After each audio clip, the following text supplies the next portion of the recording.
Welcome back to our channel where we provide updates and undisclosed narratives on Catherine, Princess of Wales, and her royal family. We provide you with the exciting news, Prince William's shock ultimatum to Beatrice and Eugenie over Royal Lodge standoff. It has been reported that Prince William has issued a stern ultimatum to his cousins Princess Beatrice and Princess Eugenie in a dramatic and unprecedented escalation of the crisis that is engulfing the House of York. The ultimatum is said to have directly linked their own royal titles to their father's continued defiance over his residence at Royal Lodge. It is said that the Prince of Wales has made it very plain that in the event that Prince Andrew does not quit the 30-room home, the status of his daughters as princesses of the United Kingdom may be subject to a formal re-examination in the event that a future monarchy is established. According to reports, the discovery has caused Sarah Ferguson, the Duchess of York, and the mother of the princesses to have a total meltdown. This news sends shockwaves through a royal family that is already experiencing considerable turmoil. Friends of the Duchess assert that she is in a state of extreme anxiety as she is terrified of the total collapse of her lifestyle, financial stability, and the social position that she has tenaciously held to for decades. It is more crucial that the stalemate has become a strong indication of Prince William's increasingly forceful and ruthless stance as the de facto power behind the throne. The standoff has become the final test of King Charles III's authority.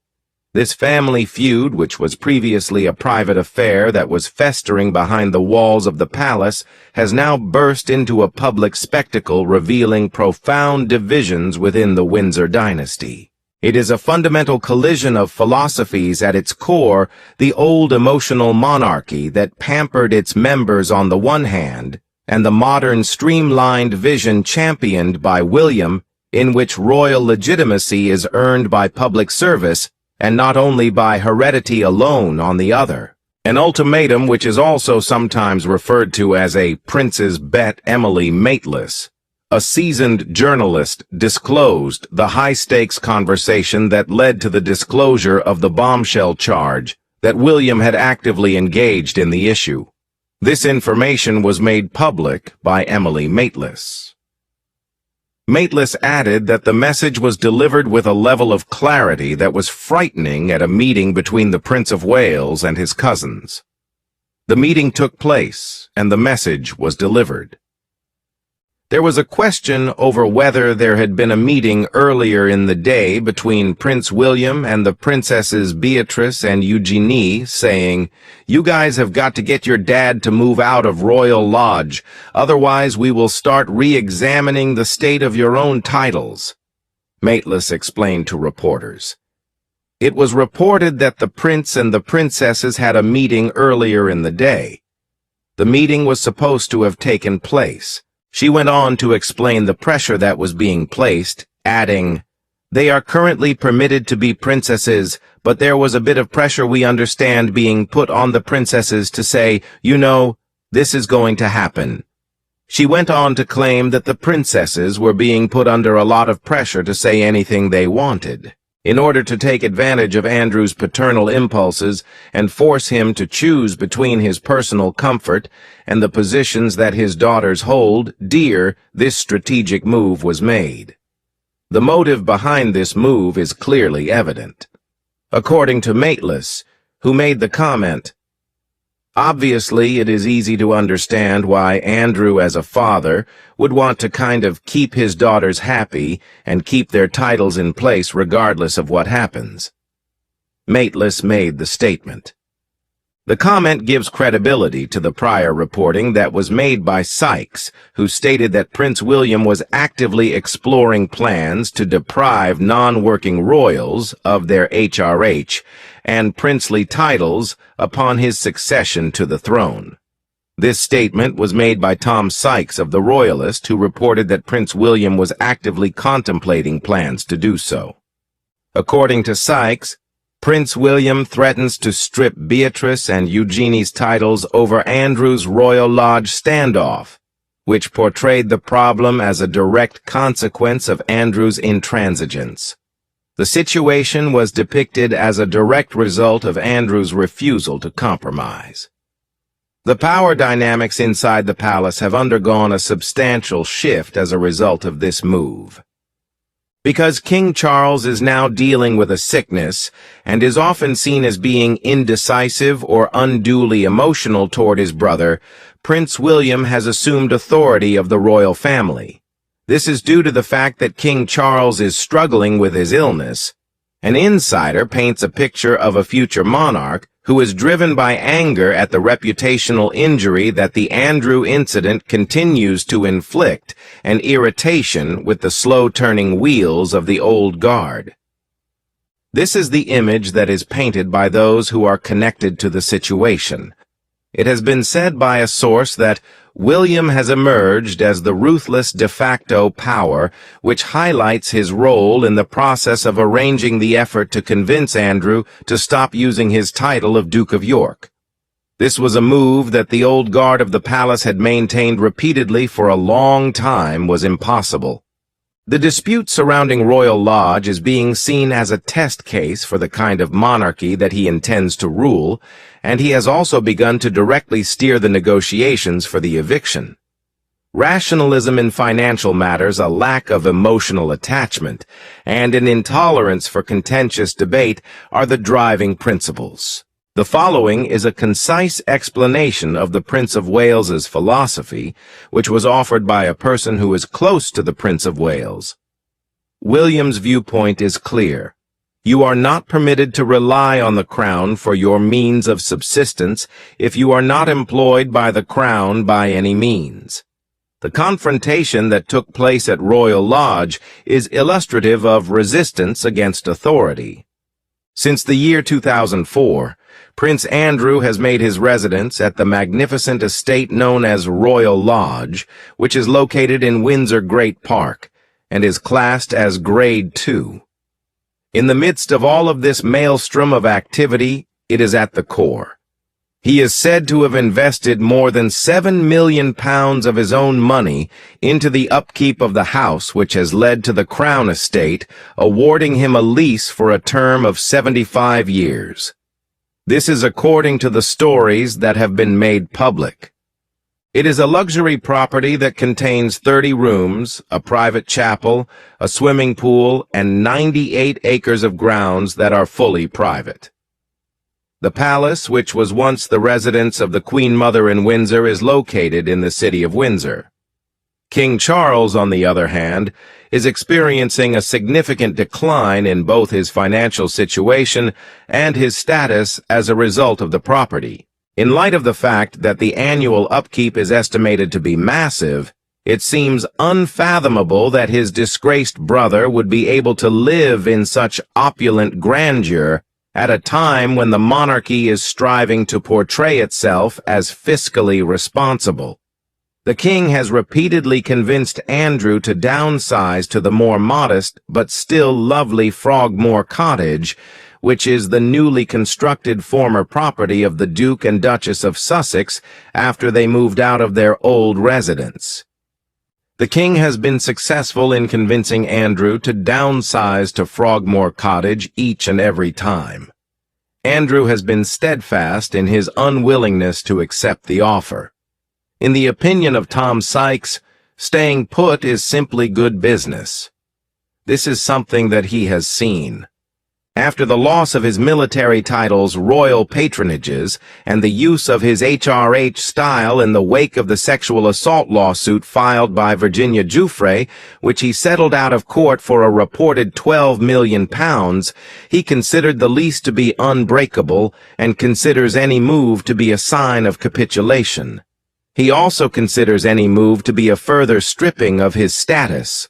Because of this disobedience, the king's patience has depleted to the point that it can no longer be sustained.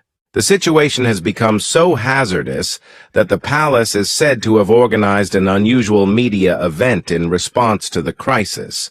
It is alleged that the palace directed news organizations to crew the gates outside Windsor Lodge for passing traffic, with the intention of having cameras record King Charles's vehicle arriving to read the riot act to his brother. This was done in order to ensure that the riot act was read to his brother. Despite this, the approach was a total and utter disaster. It was impossible to succeed. It was said that the palace chickened out when the media deployed significant resources, one of which being a helicopter. As a consequence of this, the palace decided to cancel the drive-by, and they later said that the press was to blame for creating a circus. As a journalist who was caught up in the situation, a frustrated journalist made the observation that the circus was all of their own making. It has been alleged that Andrew's ex-wife, Sarah Ferguson, who has lived with him at Royal Lodge for years in a very unusual arrangement, is buckling under the strain. This is happening as Andrew is hard at work digging in his heels.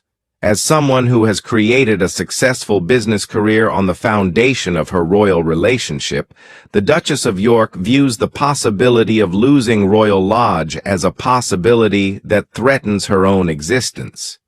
An article written by Rebecca English and published in the Daily Mail describes sources close to the Duchess of Cambridge as describing her as contrite and embarrassed.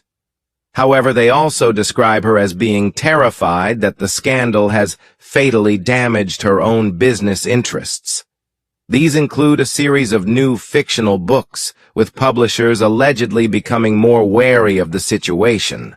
According to the revelations of a source, many individuals no longer wish to be associated with her.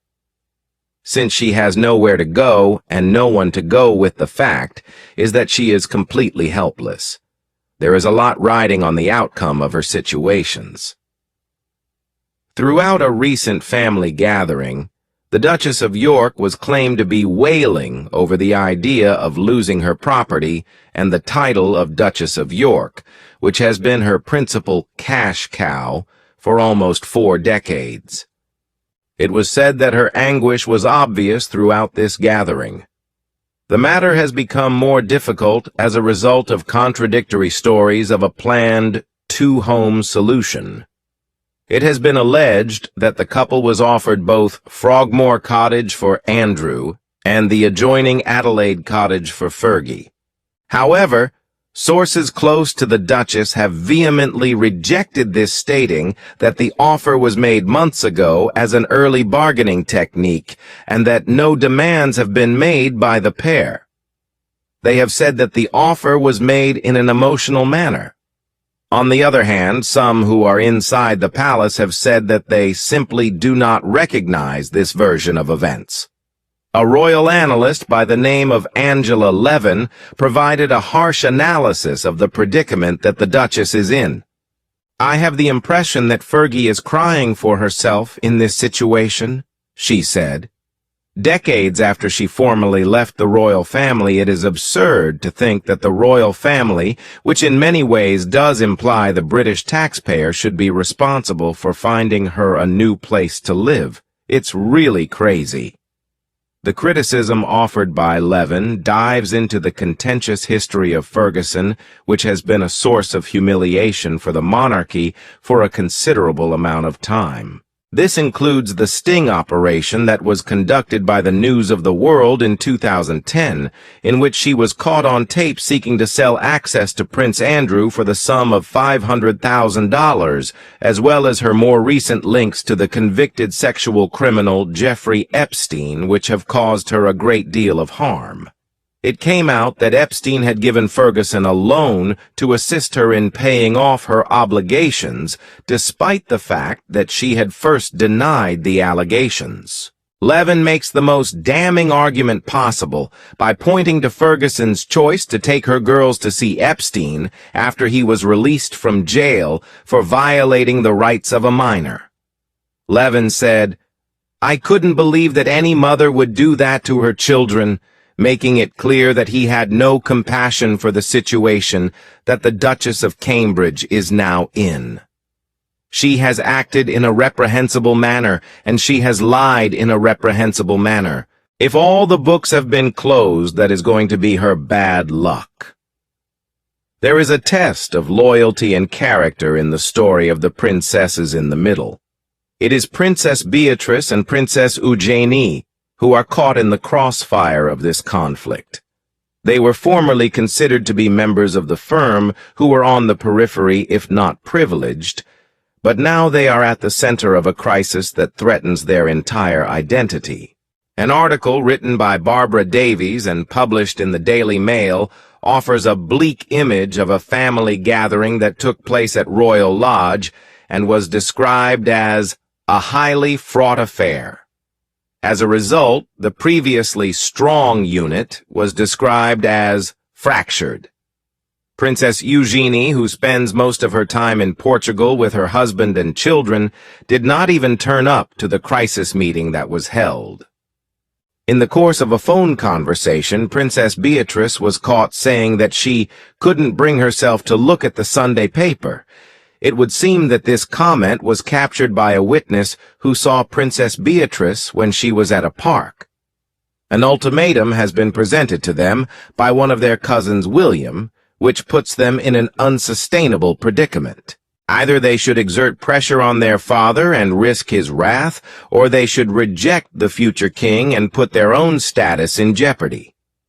As a consequence of this, there is an increasing amount of debate over the function that they will play in the next years. It has been advised by Ingrid Seward, the editor-in-chief of Majesty magazine, that the sisters need to take preemptive steps in order to safeguard themselves from the repercussions that are ultimately going to be inescapable. Giving up their titles would give them freedom from their parents, stop them from being tarred with the same brush, and be a clear sign that they want to make their own way in the world. Seward made the recommendation. They would be able to be completely independent of their parents.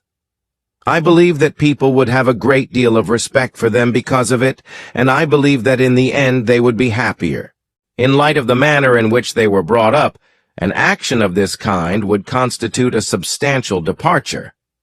On the other hand, the prior illustration of a rich living that does not include a title of royal rank may be found inside their own family. Zara Tyndall, the daughter of the Princess Royal, is a well-liked and respected individual, an Olympic equestrian, and a successful brand ambassador. Despite the fact that she does not have a title, she is a well-liked and respected person. All of these traits are true of her, but she does not have the duties that come along with possessing a royal status. Angela Levin is in accord with the statement that this is a prospective course of action that the princesses are considering pursuing. In order to find out and see, as you would say, how they ought to comport themselves, she advised that they go and have a chat with Zara. She suggested that they go and talk to Zara. Levin also noted the great amount of stress that their husbands Edoardo Mapelli Mozzi and Jack Brooksbank are experiencing as a result of the fact that they have married into a family that is in a very public state of collapse. For the time being, the princesses continue to live in a position of limbo, their loyalties straining to be reconciled between their disgraced parents and the unrelenting demands of the institution that they were designed to serve. The next step that they take will be a defining test of their character. Are they, as some people fear, entitled products of the environment that their parents constructed for them, or are they capable of carving their own path that helps the monarchy continue to exist? This is the question that will be asked of them. Several further implications for the future are included in the Frogmore solution. Workers have been seen at Frogmore Cottage, where they are hurriedly preparing the 5-bedroom property for a new inhabitant.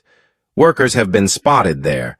Within the framework of the continuous battle of words, this is taking place and is occurring, in spite of the fact that it had received a taxpayer-funded restoration of $2. $4 million for Harry and Meghan in 2019, the publication The Sun referred to it as Cost More Cottage, and it was reported that decorators had been working day and night to get it ready. Prince Harry has since refunded the amount that was spent on the restoration. The property, which has a yoga studio, a kitchen that is constructed to order, and underfloor heating, gives the feeling that Prince Andrew is not yet content with the degree of sophistication that it possesses.